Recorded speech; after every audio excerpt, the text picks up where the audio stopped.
In this video, we are going to talk about Zoran Yaksic, a close friend of Mileta Miljanic, his right-hand man and one of the top people in Group America. Zoran migrated to America with his best friend, Mileta Miljanic, where he met Bosko Radonjic and Vojislav Recevic, and later, alongside Miljanic, led Group America. They initially worked as bodyguards for Bosko Radonjic, but were sentenced in the late 1980s for credit card fraud and other small crimes. Yaksic spent most of the 90s behind bars, while Miljanic laid the foundation for their work after Yaksic came out. The story of Group America begins in the 70s when the young Serb Bosko Radonjic emigrated from Yugoslavia to the USA.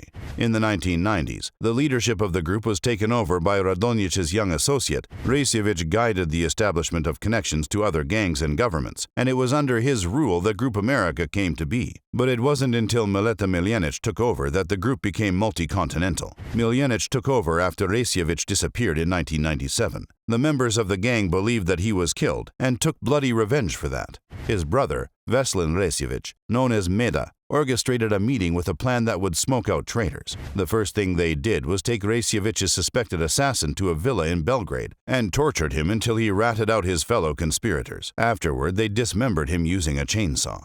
With the information they got from the traitor, they took revenge on other people involved with Recevic's murder. During that action, they managed to kill leaders of rival gangs and some members of the police. After the killing spree, it was Mileta Miljanic that took over as the new leader of Group America and pulled Yaksic in.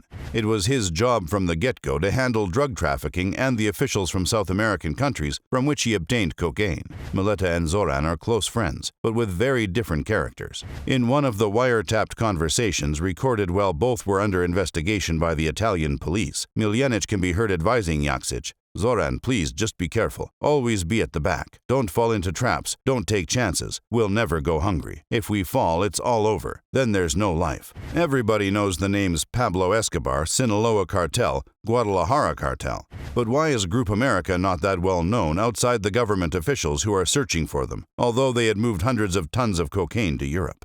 Well, it has a lot to do with Yaksic. He controlled shipment size and handpicked the people in charge of smuggling. He never sent more than 100 kilograms per shipment.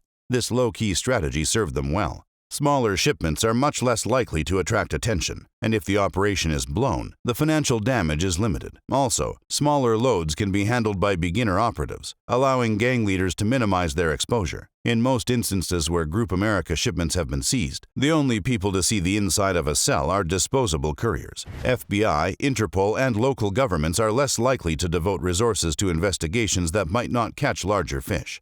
As seen time and time again in the history of Group America, courts in most countries tend to lower sentences in proportion to the size of the shipment. Cocaine Master sentenced to 20 years in prison. But even Yaksic's plans weren't bulletproof. He was sentenced to 20 years in prison in early 2016 in Peru for continuous cocaine smuggling, bribing officials, and leading several organized local criminal groups. But there was still hope when the verdict from 2019 was annulled because of a procedural error. The judge who tried Yaksic had also participated in the investigation against him. Because of this, the verdict was cancelled and a new trial was ordered, but Zoran was ultimately handed the same sentence.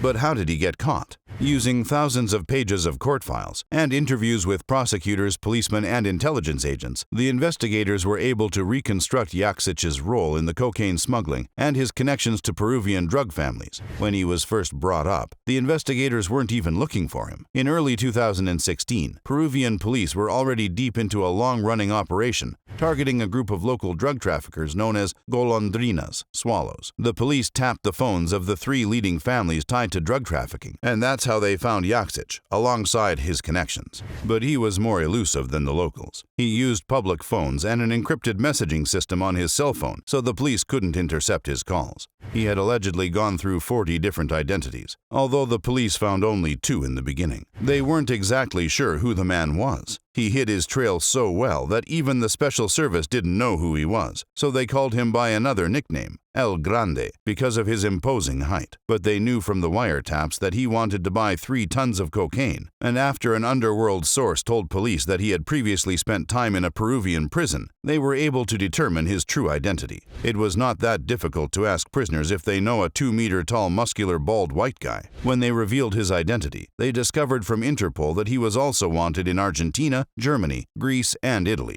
But Yaksic was aware of the investigation, and as the ring around him was about to close, he managed to slip out. But he was alone, with no money and no equipment. They found him shortly after when they caught a phone conversation in Serbian, where he was trying to arrange a pickup from his U.S. colleagues. He was finally arrested at the Peru-Ecuador border after a years-long manhunt. In April 2019, Zoran was sentenced to 25 years in prison. Authorities in Greece have requested his extradition if he were ever to be released.